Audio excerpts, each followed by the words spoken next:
The twin suns of planet Zytheria burned like fire above Cade's head. His lips were dry, his skin cracked from the heat. He had been walking for 2 days, dragging one foot after another through the golden sands. His ship had crashed miles away, and the water inside had boiled away before he could even grab a bottle. He was just a man now. No weapons. No tech. Just dust on his tongue and a prayer for rain. Then, he saw it. Far ahead, past the jagged rock towers, there was green. A shimmer of water, a glow of strange alien trees. An oasis. Maybe a dream. Cade didn't care. He moved faster. Tripped. Stood up again. Crawled if he had to. But as he reached the oasis, something growled. Low. Deep. Ancient. Cade froze. Every muscle in his body locked. The sound wasn't from any desert snake or Zytherian bug. It was something bigger. He turned. And that's when he saw it. The creature stepped from the shadows, taller than a horse, its body striped in black and gold, glowing slightly under the suns. A feline beast with eyes that burned like stars and fangs longer than Cade's forearm. Its tail flicked once, slow and silent, like it was deciding how to kill him. Cade didn't move. He couldn't. His heart pounded, but his face stayed calm. He had faced worse on Earth. Not bigger, but worse. The beast circled him, slow and careful. It wanted blood. Cade whispered, "I just want water." The beast growled louder, its paws silent in the sand. It stepped closer, and closer, until its breath hit Cade's chest. Then, it lunged. But something strange happened. At the last second, the beast stopped. Inches from Cade's face. It tilted its head. Sniffed. Looked into his eyes. Like it saw something. Then came shouting. Alien voices echoed from the cliffs. 5 guards in silver armor ran toward them, holding energy spears. Their leader pointed at Cade. "That human is illegal. Step back from the royal beast." Cade didn't understand the language, but he could read the body language. They weren't here to help. The beast turned its head. It looked at the guards, and it growled. But not at Cade. At them. The guards hesitated. The leader shouted again. "Kill the intruder." Then the beast roared. The sound cracked through the sky. Birds flew. Rocks shook. And then, before anyone could blink, the beast leapt forward and knocked 2 guards to the ground with one swipe. Cade didn't move. The beast stood between him and the aliens. Like a wall of claws and teeth. The leader aimed his weapon at Cade. "The Queen will know of this." A voice answered from behind them. "She already does." Everyone turned. And there she was. The Queen of Zytheria. Tall, radiant, and terrifying. Her armor shimmered like starlight. Her hair was braided with golden chains. Her eyes, sharp and curious, locked onto Cade like he was a puzzle she didn't expect to find in her garden. She walked slowly, confidently, not afraid of the beast. In fact, it stepped aside for her. She looked at Cade, then down at the beast beside him. Her jaw tightened. "You touched it." Cade said nothing. The Queen stepped closer. Her lips curved just slightly. "No one touches my guardian," she whispered. "No one survives it. Except now, you." Cade licked his dry lips. Maybe it just needed someone uglier than it. The guards gasped. The Queen smiled. That was dangerous. She stepped closer, her face inches from his. "You just stole my beast's loyalty," she whispered. "That makes you interesting." Cade gave a tired half smile. "I'm just here for water." "Oh, you'll get water," she said. "But now, human, you owe me something far more valuable." She turned, and the beast followed her. Then she looked back over her shoulder and added, "Your life belongs to me now." The human stood in the middle of a throne room he didn't understand. Smooth black stone floors. Walls that shimmered like liquid metal. Alien torches floating mid-air, glowing blue. Soldiers stood still, armored in chrome, their faces hidden. None of them blinked. And across the room, on a throne made from the bones of giant beasts, sat the queen. Her name was Thalara. And her eyes were locked on him. Cade didn't bow. He was half-starved, half-burned from the desert, but he stood tall, arms folded, like he was in a cheap Earth courtroom and not the heart of a galactic empire. Queen Thalara leaned forward, her golden crown catching the light. "You're not afraid," she said. Cade blinked once. "Should I be?" The throne room fell into silence. Guards stiffened. Courtiers gasped. But the queen just smiled. "Interesting," she said. "My beast bows to no one. And yet it bowed to you." Cade shrugged. "It tried to eat me first. Maybe that's respect." The queen stood. Her armor clinked softly, shaped more like a dancer's gown than a warrior's plate.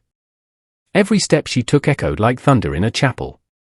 And when she stopped in front of him, the air between them crackled. "I should kill you," she whispered. "You won't," Cade replied calmly. "Why not?" "Because you're more curious than cruel." Thalara tilted her head. "So bold for something so breakable." Cade leaned slightly closer. "You haven't seen me broken yet." There was a flicker in her eyes. Not anger, something else. Excitement. She turned, motioned with her fingers, and her guards backed away. Only the two of them now stood in the center of the hall. "I have claimed you," she said. Cade raised an eyebrow. "You what?" She smirked. "You touched a royal guardian. That's a crime. You caused the beast to turn on my men. That's treason. You entered sacred ground without permission." He gave a lazy nod. "So prison, then?" She stepped closer. "No. You're not going to a cell." Her hand touched his chest, just over his heart. "You belong to me now." Cade didn't flinch. But his heart did skip. "Do I get a collar?" he asked with a grin. The queen's eyes narrowed, but not in anger. Her voice dropped lower. "Only if you beg for it." Later, they walked through her gardens, if you could call them that. Huge alien plants breathed steam into the air. Glowing vines crawled across the walls. The sky was darkening into Cytheria's triple moon twilight. Cade followed beside her, the beast padding silently behind them. It didn't growl anymore. Not at him. "Why didn't it kill me?" he asked. Thalara didn't look at him. "You didn't show fear. The beast respects strength." "I wasn't strong," Cade said. "I was just tired of running." She glanced sideways. "That's even more dangerous." They paused by a tree that shimmered like crystal. The queen ran her hand across its surface, but her eyes were still on him. "Your kind was a rumor," she said. "Stories about violent, clever creatures from a dead blue world. No one believed Earth still existed." Cade exhaled slowly. "It exists." "Barely." She studied him. "What happened to your people?" He didn't answer. Just stared at the moons. Thalara didn't push. Instead, she stepped close again. Too close. "The beast is bonded to you now. That bond is rare. Sacred. Which means you will stay here." Cade met her eyes. "Is that an order?" She leaned in, voice smooth. "It's a royal command and a personal invitation." The moment was charged. Heated. Her breath on his cheek. The beast growled softly behind them, as if watching something strange bloom. But Cade stepped back. "I'm not a pet," he said. The queen raised an eyebrow. "Not yet." That night, he couldn't sleep. The room they gave him was bigger than his old house. Clean robes. Alien food. a pool with floating lights. It all looked like paradise. But Cade knew better. He wasn't a guest. He was bait. Outside his window, the beast sat like a statue, guarding him. From what? He didn't know. But then, something strange. A flash of movement. A shadow on the wall. Someone was in the room. Cade grabbed the nearest object, a steel vase, and turned fast. The intruder hissed, ducked the swing, and lunged. But before Cade could strike again, the beast crashed through the wall with a roar that shook the floor. The attacker didn't even have time to scream. Just blood. And silence. The beast stood over the body, growling. Its tail thrashed.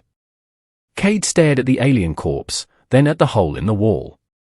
Seconds later, the Queen appeared, still in her night robes. She looked at the mess, then at Cade. And for the first time, she looked worried. The sun hadn't even risen when the beast disappeared. It didn't sneak out. It was taken. Cade woke to a silent courtyard, broken stone, and claw marks in the dirt, deep and wild. A trail of green blood led toward the palace walls, then vanished. Guard said nothing. They only stared at him with cold, nervous eyes. And Queen Thalara? She didn't speak either. She stood at her throne like ice, expression flat, fingers curled too tightly on the armrest. Someone had stolen her beast. But everyone looked at Cade like it was his fault. He didn't argue. Didn't explain. He just whispered. They didn't take a pet. They took a force of nature. And I'm going to get it back. Later that night, Cade wasn't in the palace. He was in the Undercity, alone. No guards. No queen. No politics. Just shadows and steel. He walked past alien gamblers, spice dealers, and mercenaries who hadn't seen Earth, but had heard whispers of humans. Most stared. One spat. Cade kept walking. He reached a rusted gate with a blinking red panel. A voice from the shadows hissed, "This is Royal Sector, turn around, outsider." Cade didn't flinch. He pulled something from his pocket. A claw. The beast's claw, snapped off during the kidnapping. Still wet. "I want the ones who took this," Cade said calmly. "You tell me who, or I'll make you bleed one drop at a time." The alien behind the panel laughed. Then Cade pressed a hidden switch on the claw, and the embedded tracker blinked. He smirked. "Or I could just follow the signal." The laughter stopped. Meanwhile, deep in the jungle canyons of Scytheria, the beast was chained to a rock wall. Sedated. Beaten. Its breathing shallow, its stripes dim. Noble rebels circled around it, armed with stun lances. One of them spit on the ground. That human broke the Queen's mind. This beast was the symbol of her rule. If it bows to him, then we destroy it. Another noble growled. And then we take the throne. But none of them noticed the blinking red light in the sand nearby. Cade had already arrived. From the cliffs above, he watched the camp. Counted guards. Studied their gear. Timed their patrols. He wasn't the strongest man in the galaxy, but he didn't need to be. He was human. He was dangerous because he knew how to think. One rebel took a leak near the edge of the camp. He never came back. Another noticed a missing weapon. Then someone screamed. By the time they realized what was happening, half their equipment had been rigged with old Earth tech, pressure triggers, smoke charges, stun loops. And Cade walked straight into the middle of it all, calm as ever, while everything exploded behind him. They called him mad. He called it Tuesday. He reached the beast's cage. Its eyes fluttered open. Weak. But alive. Cade knelt beside it. "You held the line for me. Now I hold it for you." He injected the antidote, something he made from palace herbs and stolen lab vials. Earth ingenuity mixed with alien science. It worked. The beast growled once. Then it stood. Towering. Furious. And it remembered everything. The rebels tried to run. Tried. But the beast moved like a storm. Cade didn't even have to fight. He just walked behind the monster, calm, collected, as it tore through the betrayers like fire through dry grass. One noble begged. "Spare me. I only followed orders." Cade leaned close. "That's the difference between you and me. I don't follow. I lead." The beast's roar answered. Back at the palace, Queen Thalara stood at her window. She had sent scouts. Nothing returned. She feared the worst. And then, she heard it. That same roar that had once frozen her enemies. It came from the horizon, closer, louder. She rushed to the courtyard. And there they were. Cade. And the beast. Covered in blood. Calm. Alive. The whole court stepped back. Murmuring. Watching. One noble whispered, "He commands it now." Another muttered, "He should not exist." Cade said nothing. But the queen stepped forward. Her eyes locked with his. "You went after it," she said. "Alone." He shrugged. "I like quiet walks." She stepped closer, voice low. "You disobeyed my orders." Cade smiled. "You didn't give any." She laughed, short, dangerous. "You're going to get me killed." He looked her over slowly. "You don't look very dead." Her eyes burned. But her lips curved. And the beast sat beside him like a throne guard. The throne room had never been this quiet. Not when the queen declared war. Not when rival lords were executed. Not even when she burned an entire moon. But today, there was silence. Because Cade had just walked in, and the queen was walking toward him. The beast, glowing and battle-scarred, padded behind him like a trained shadow. Its head was high, its stripes brighter than before. And it only moved when Cade moved. He didn't wear armor. Didn't wear a crown. But he didn't need to. He had something more powerful. Respect. Fear. And something even more dangerous, loyalty. Queen Thalara stepped off her throne. Her voice echoed. "You return covered in blood, with my beast at your heels." Cade looked around the grand hall of whispering nobles. Was I supposed to leave it behind? She said nothing for a second. Then she smirked. "You disobeyed royal law." He shrugged. "Law didn't come looking when your beast was dying." A few gasps. A few nobles whispered words like traitor and death sentence. But then, the queen laughed. One short, sharp breath of amusement. "You speak like a man who forgets he is mine." Cade raised an eyebrow. "And you touch me like a woman who forgets I'm not." That shut the whispers up. Even the beast flicked its tail in amusement. Later that day, she summoned him to the training grounds. "I want to test you," she said. Cade rolled his shoulders. "You're 3 days late." "I've been tested." Thalara tossed him a blade, long, curved, and glowing at the hilt. "Not like this," she said. "You're standing in front of 20 soldiers who don't want you alive." Cade smirked, cracked his neck, and dropped the blade. "I won't need that." 10 minutes later, 20 soldiers lay on the ground, bruised, winded, one of them vomiting. Cade hadn't even broken a sweat. He turned to the queen. "Still want to test me?" She walked forward, slowly. Her gold-lined boots tapped across the stone like war drums. And then? She took his hand. Soft. Slow. A move that was small, but in that moment, it felt like a war declaration. Gasps again. One noble dropped a goblet. Cade stood still, letting her fingers wrap around his. Not pulling away. Not tightening his grip either. The beast growled low, deep and strange. And then, it lowered its massive head. It bowed. right there in front of everyone. A sacred beast. The symbol of the throne. Kneeling, not to the queen, but to the human she just touched. The court erupted in whispers. She touched him. It bowed to him.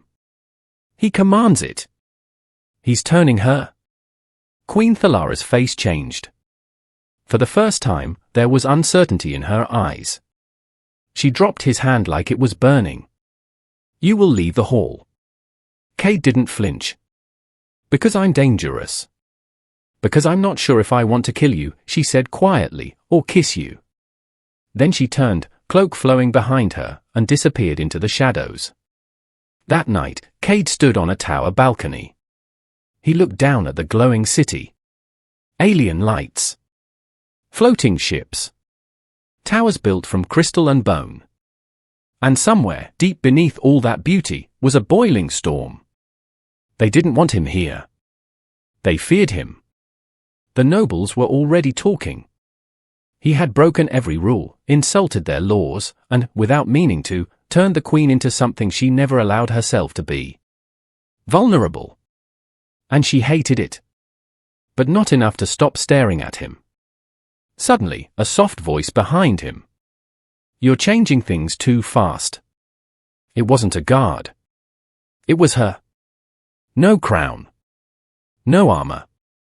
Just Thalara, in silk robes that clung to her like smoke. Her hair was down, golden and wild. No mask. No games. Should I slow down? Cade asked. She stepped beside him. You don't know what you're doing. I think I do. You've made enemies. I've survived worse. Her eyes locked on his. I should banish you. Try it. I should chain you. Cade stepped close. Try harder. Their faces were inches apart now. Her breath caught, but not from fear. Why do you speak to me like I'm not queen? Because you don't want to be queen with me, he said quietly. You want to be Thalara. Her lips parted, but no words came out. Then she stepped back, breathing hard. I told you once, you belong to me. Cade smiled, slow and calm. No. You just haven't figured it out yet. He turned and walked away. You're starting to belong to me. The throne room no longer whispered. It watched. Every noble, every soldier, every servant, watched Cade. He didn't wear royal robes. He didn't speak like a noble. He didn't even bow. But the queen had touched him. The beast had bowed to him. And now, half the court followed his lead, without ever being told to. Queen Thalara sat on her throne, arms crossed, chin slightly lifted. But Cade could see it in her eyes. Doubt. And something else. Fear. Not fear of death. Fear of change. Because Cade wasn't trying to take her kingdom. He was changing it without asking. Earlier that day, the Queen's advisors had gathered to discuss a rebellion in the outer rings, ships attacking supply lines, nobles refusing taxes, a threat building beyond the fog line. They argued. They blamed. They panicked. Cade stood in the back, saying nothing. Until Thalara finally turned to him. You have something to say, human. Cade stepped forward, slow and calm. No ships. No armies. No blood. The room laughed. One noble spat, this is war, not a poem. Cade didn't even blink. He pulled out a small device, something built from spare alien tech and Earth logic. Let them believe you've gone silent, he said. Then drop this into their command ship's food supply. What is it? The Queen asked. Bacteria, Cade replied. Engineered to make them all forget how to aim for 6 hours. You're joking. Cade smiled. Try it. 2 days later, the rebellion collapsed. Not a single weapon fired. Not a single life lost. The nobles stared at Cade like he was a god. The Queen stared at him like he was a weapon she didn't understand. Later that night, she found him in the beast's sanctuary. The Guardian curled beside him, breathing slow. Cade leaned against its shoulder, tossing small stones into a pool of glowing water. "You made me look weak," she said. "You made yourself look predictable," Cade replied. She stepped closer. "They whisper about you now. They should. They think I've lost control." "You did." The Queen narrowed her eyes. "Do you want the throne?" Cade shook his head slowly. "No." She raised a brow. "Then what do you want?" Cade looked up, calm and steady. "I want them to understand what happens when they underestimate a human." She didn't speak for a long time. Then, in a voice quieter than ever before, she said, "There are rumors Earth was destroyed. That humans were wiped out. But I'm beginning to wonder, did your kind survive, or did it adapt?" Cade stood. Walked slowly toward her. And when they were face to face, he whispered, "We never adapt. We evolve. Fast. Without permission." The Queen's heart beat faster. Not from attraction. From danger. This man could burn her entire court without lifting a weapon. Not by strength. By influence. He was more than just her curiosity now. He was her biggest threat. And the worst part? She liked it. Back in the council chamber, a noble stood. "We must act before this Earthman spreads further influence." Another said, "The beast no longer listens to her. It listens to him. They share a bond. A silent language. He doesn't just have the beast. He has her." Queen Thalara could hear it all. She stood just outside the chamber. And for the first time since her coronation, she hesitated. Should she confront him? Or kill him? Or something else? That evening, she entered Cade's quarters without knocking. He stood by the window, shirtless, muscles cut like steel, the glow of the moons bathing him in soft silver. She didn't speak. He didn't turn. Just said, "If you're here to threaten me, use a new line. I've heard all the old ones." She stepped closer. "I'm here to ask." He turned. The Queen of Zytheria, ruler of 10 worlds, slayer of kings, stood there without armor, without anger. Just curious. Torn. Tempted. "What are you?" she whispered. Cade stepped close. The air between them buzzed. "Your future," he said. "Or your ruin." Then he leaned in. His lips brushed her ear. "You get to choose." The problem wasn't the Queen anymore. It was the galaxy. They were watching. Every system with power. Every throne with a fragile ego. Every warlord who once laughed at humans. They all saw the same thing. A man who walked beside the Queen without kneeling. A beast that bowed only to him. And a court that slowly, silently, followed his shadow instead of her crown. They feared him. And fear makes empires stupid. In the far reaches of the rim worlds, the trade lords whispered. He bonded with the royal guardian. That's more than politics. That's prophecy. In the glass cities of Nivan, scholars argued. Human genes shouldn't bind with Zytherian beasts. It's unnatural, unless it's fate. On the dark moons of Graska, war generals loaded plasma rifles. He is rewriting royal law without lifting a sword. We kill him now, or we bow to him later. And on Zytheria, Cade? He was stretching. Literally. Shirt off. Sweat glistening. Training with the beast at dawn. The Queen stood nearby, arms crossed, pretending not to look. But she was staring. So was half the guard unit. Cade tossed a spear across the training yard. It struck the mark, dead center. The beast growled in approval. Queen Thalara's voice cut through the air. You're making enemies. Cade wiped his forehead with a towel. I don't make enemies. I just don't avoid them. They're coming for you. Let them come. She stepped closer. You don't understand Cytherian politics. I don't need to. Politics is just slow war. I prefer the fast kind. That night, they tried. Assassins. Not from the Queen's court, but from the outside. They came through shadows. Through wormholes. Through whispers. The first poisoned the palace food.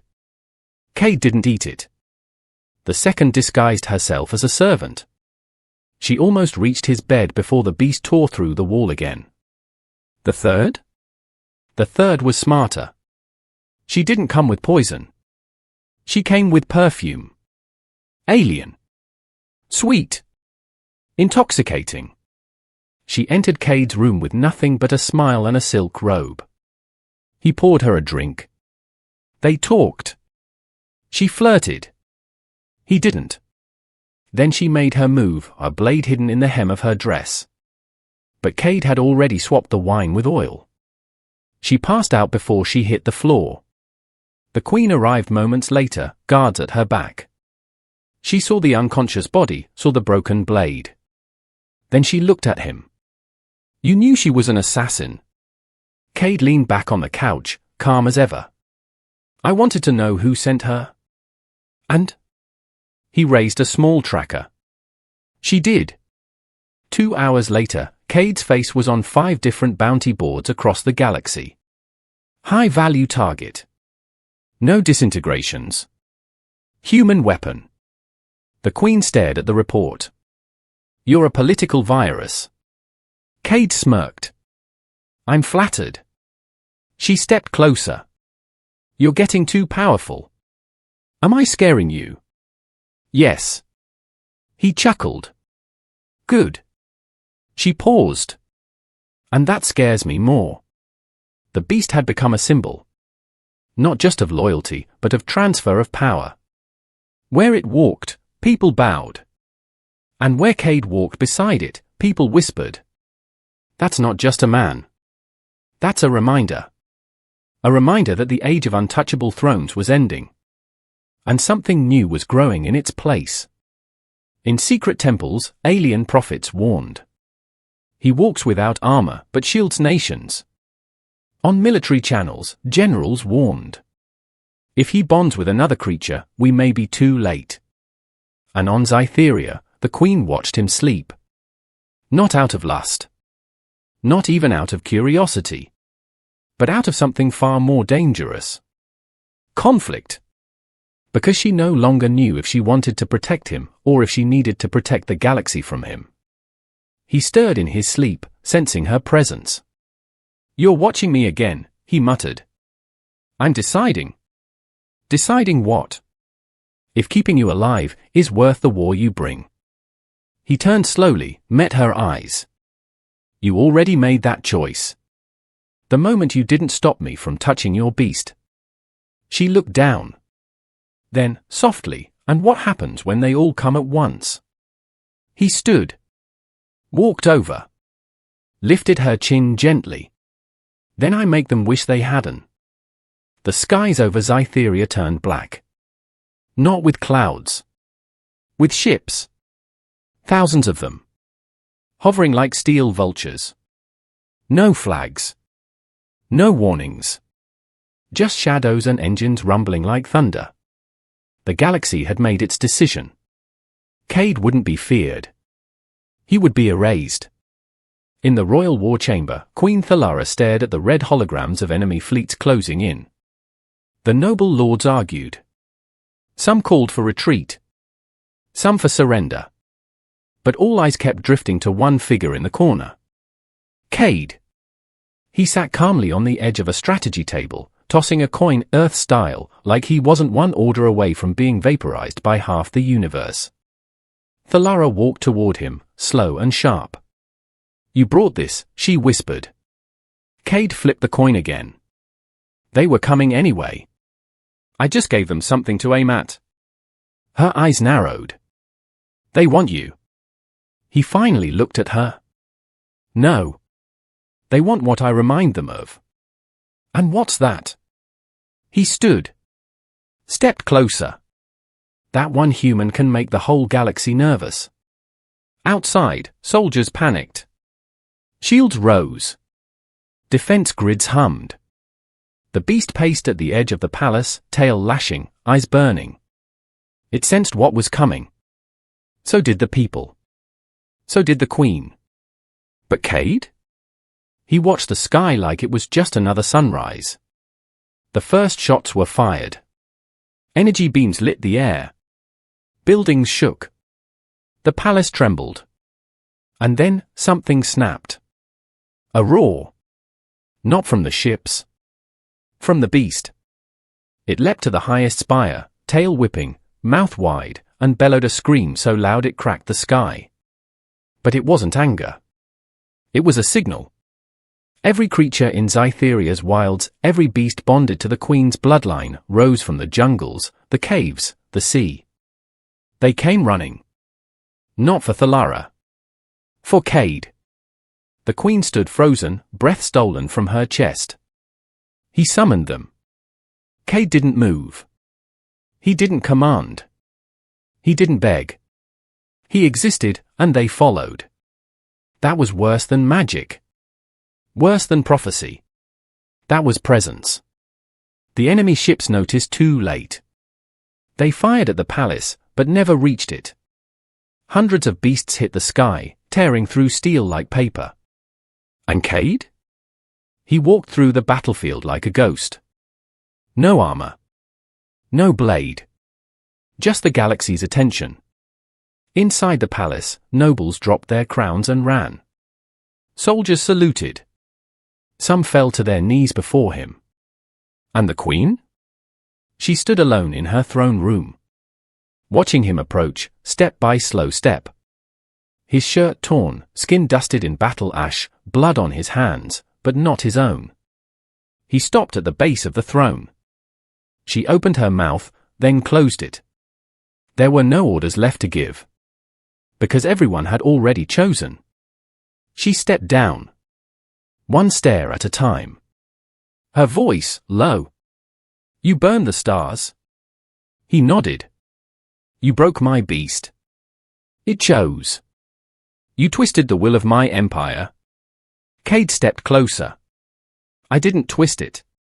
I only showed it who it was waiting for. The Queen's hands trembled. Not from fear. From release. The war was over. And she had lost. Not by blade. But by being seen. She dropped to one knee. Slow. Deliberate. In front of her entire empire. She looked up at him, breathless. This kingdom, this throne, my beast, everything I once ruled. She reached for his hand. Now answers to you. Cade didn't speak. He didn't have to. Because power like that doesn't beg. It waits. That night, the palace didn't celebrate. It watched. As Cade stood under the twin moons. The Queen beside him. Not as ruler. Not as captor. But as something far more dangerous. His equal. And when the beast curled at his feet and let out one last, proud roar, every world that had fired a shot went quiet. Because they all understood something they had ignored for too long. You can conquer a world. But you cannot conquer a man. Once the beast kneels for him.